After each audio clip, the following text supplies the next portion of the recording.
thing about it is that we can write fiction and we can kill people, not go to jail. And I went, wow, that's a really compelling argument. Today on Time We Discuss, I have Charles with me. Charles, thank you for joining us today. Dan, appreciate the time.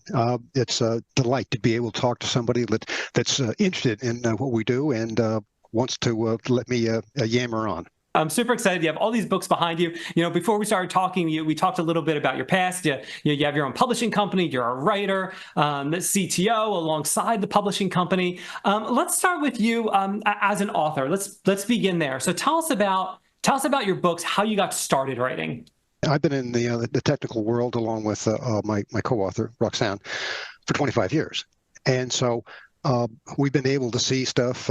We've seen technologies come and go. We're writing technical manuals for Auerbach, and they said, keep sending these things through, and as soon as we get them done, they're out of date, and they want them refurbished. And I'm like, I don't like this any longer. This is not any fun.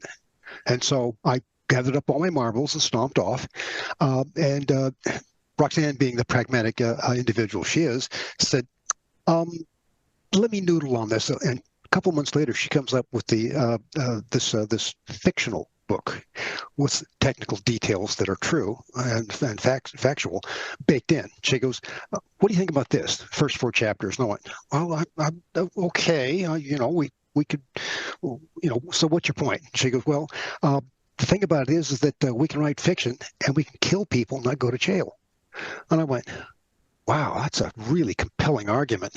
Anyway, that's how we got started with the Enigma factor and identity theft. And then we hit on the idea of each one of the books, it has to be a standalone, so that if I only get you for one book, you're going to enjoy it. You won't have to say, oh, gee, I got to stop and read the other 5 or 6 or 7 or 10 in front of it.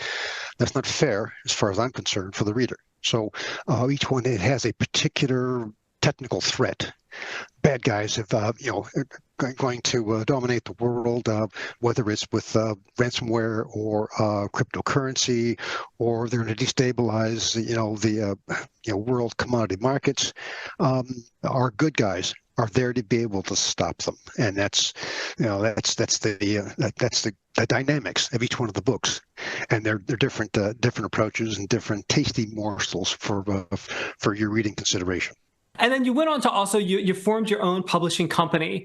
Was that in direct response to publishing your own books? How did that part unfold and tie in? It's an odd set of circumstances. We were being published by Auerbach, but they only wanted to handle nonfiction. So we came to them and said, hey, we got this swell idea. And they went, sorry, we only do nonfiction. Take your fiction and peddle it someplace else. And so we hit on the idea, well, let's go ahead and set up our own publishing company. I mean, that was just about the time that Amazon and self-publishing, the indie publishers, they really started to take the no, I'm not going to do your book. You got to take care of it yourself. We've learned a lot. It's not a trivial exercise well, I just load it up and Amazon sells a boatload of them. That's not true. So there's some some uncomfortable learning, some times where you're like, man, I wish this had happened differently. But when you look back on it, saying, this is all our material. This is what the creative juices, the writing, the hoping to work with the designer for the interior and the covers. It becomes an art after a while. It's not like just, hey, maybe we can do this, maybe we can't. This is the ownership, I guess, that you get to the end of it and say, this is ours. Hope you enjoy it. What was one unexpected challenge of starting your own publishing company? Because, obviously you're starting a business. You have all the challenges that come along with starting a business. But what about specifically from forming the publishing side of things? What was an unexpected challenge you encountered there? This is going to be the same answer for every self-publishing indie publisher that you talk to. They'll always tell you the same thing. I got to market the books too.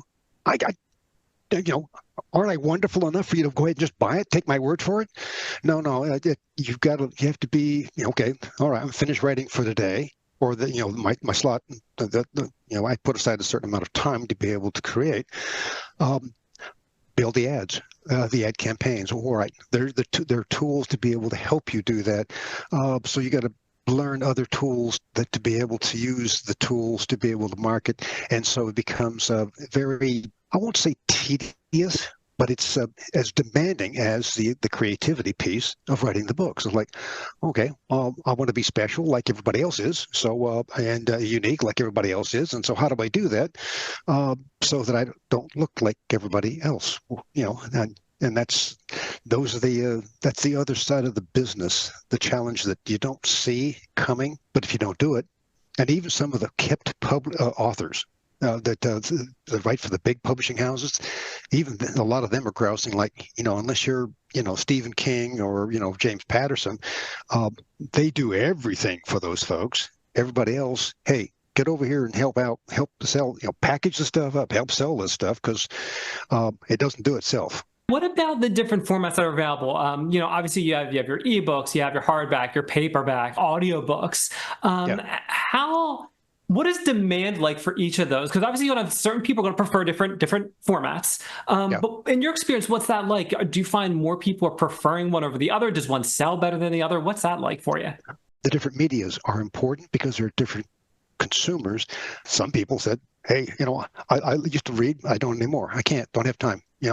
I said, well, can you listen? And they go, well, yeah, I'll just plug it into the car while I'm taking the kids to soccer, or I'm driving across country. I can listen to your stuff.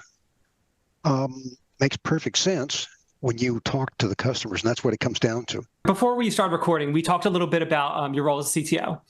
You talked about playing with different technologies. And of course, you mentioned AI. AI is very hot right now. It's come up on a number of my shows at this point. So my first thought was AI in the voiceover industry. I know that there are people that feel threatened by that people are choosing AI to do their audiobooks as opposed to having a voice actor do it. What's been your experience with that? Are you using voice actors for that? Are there a lot of voice actors that are willing to do it? What's that whole market like from your perspective? Derek Scholes, he is the voice of the Enigma series, and the new one, the new series we spawned after that one called the Enigma Heirs.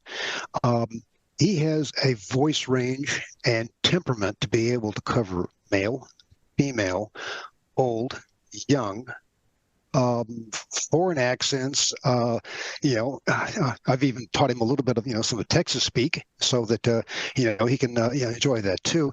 But he's been able to capture, and we keep a running inventory of the 150 different characters that he's done voices for, and that is as rich and as an offering as you can imagine. That's the plug for the humans. Jump over to the AI side. I actually did an experiment with it. That's part of what I do is, test what does the new technology look like? Is it ready for prime time, or is it like, no, that it's still in diapers, you're going to have to wait. We got a satisfactory output from one that we had done. It was a single voice.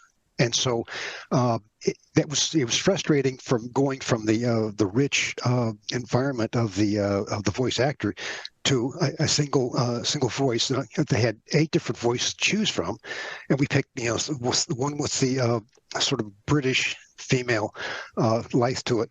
I had to go through that iteration 5 times to be able to get some of the words pronounced correctly. It was an interesting experiment. It came through. It wasn't bad, but not quite as satisfying as the voice actor. I just, for right now, I'll have to take that stance.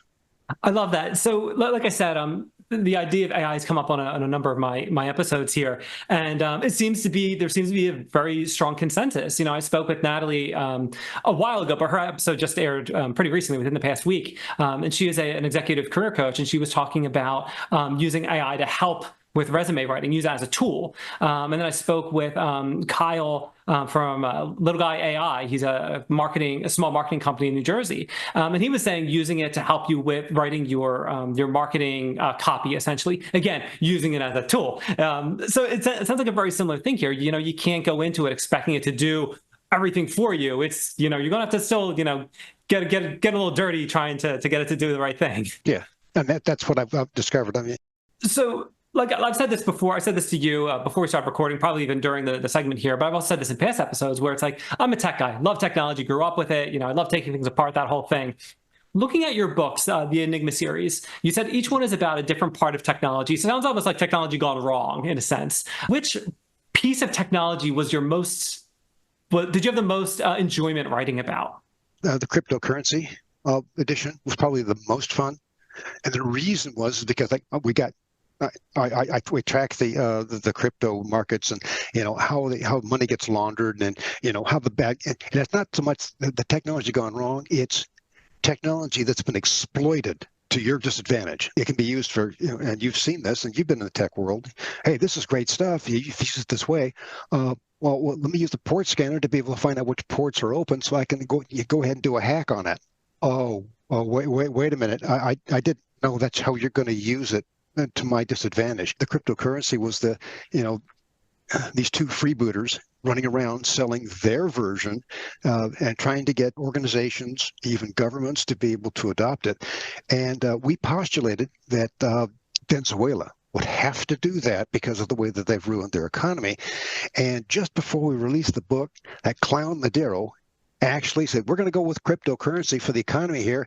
And I sent him a note saying, Jesus, Madero, dude, give me a break here. I got a book coming out. I'm going to put you in there.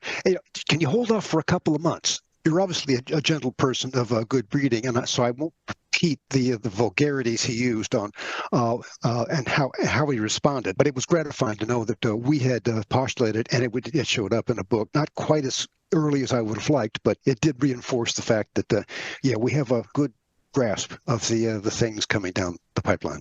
Before we start recording, we talked a little bit about treasure, and you said that you had an interesting treasure hunting story. So I'd love to hear that story. Okay. All right. True story. I'm doing consulting work at this large manufacturer. One of the guys comes over. He's an old buddy of mine. We've been at Accenture together, and we bump into each other there. And he has this guy who's an ex-major. And this guy says, I've got a friend, and he's found this treasure, this old trunk, steamer trunk. He got it at an auction, and it had a false bottom. And in that false bottom was a treasure map to a place in the Caribbean. And we've asked to see the map. He said, well, it won't do it. He wants us to fund. He said, I've got the funding to be able to do it. I got the funds for us to be able to rent the Zodiacs, but you can't just kind of go treasure hunting in the Caribbean without some government saying, excuse me, where's my cut? And so for what they believed was there, they needed, 4 or 5 of us to be able to ride, quite literally, shotgun. And so they said, how about you? Would you like to do this? Well, what kind of weapon? I like weapons. What kind of weapons do I get? He said, I got some A10s. He went through a list of stuff. I'm like, this guy's serious. I'm like, let me see the map. Okay, well, I can't get the map. We have to bring this guy along. And my wife is working with him, trying to get all the details so we know exactly where to be able to go, because we have to be able to rent equipment, and it has to be clandestine, so you can't show up looking like you're going treasure hunting without all the authorities, saying, hey, we be partners here, pal. And so we have to work at night, and we have to get this island and do some digging. I'm like, this sounds like it's either, he's hyper delusional, or I've stumbled into something that was, quite literally, at face value, a treasure hunt. And I'm assuming you decided not to pursue. It occurred to me that, if they're worried about their partners that they don't want from the governments, I don't know any of these people, and I don't want to be, on a Zodiac boat saying, we got the gold, and all of a sudden I'm the only one I become, one of the casualties that, whoops, he fell overboard. And so I thought, as much fun as this could be, there is some possibility of some harm coming to my person. So I politely bowed out and said, have a nice life, and send me a postcard if you get it. Did you get that postcard? No. Oh. What it was actually there was 3 pieces of the buried treasure. They had broken it up into 3 different containers, put on 3 different islands. We had the map for the one, and each one of them had a map to the other ones. So you had to find the first one to get the other 2, and gold doubloons, pieces of 8. I mean, all the stuff that you read about, like, it was intoxicating. Being part of a treasure hunt, if it had been legitimate, it would probably been far more interesting. But because it had that element of danger, it was very juicy, very juicy. and it makes for an awesome story. Charles, one thing I like to do whenever I'm speaking with my guests, I like to give them the opportunity to talk about a cause they believe in, a project they're working on. If you want to talk more about your books or an upcoming book or something like that, I'd like to extend that courtesy to you. So if there's something you'd like to discuss, the floor is yours. A couple of years ago, we got invited to participate in the Underground Authors.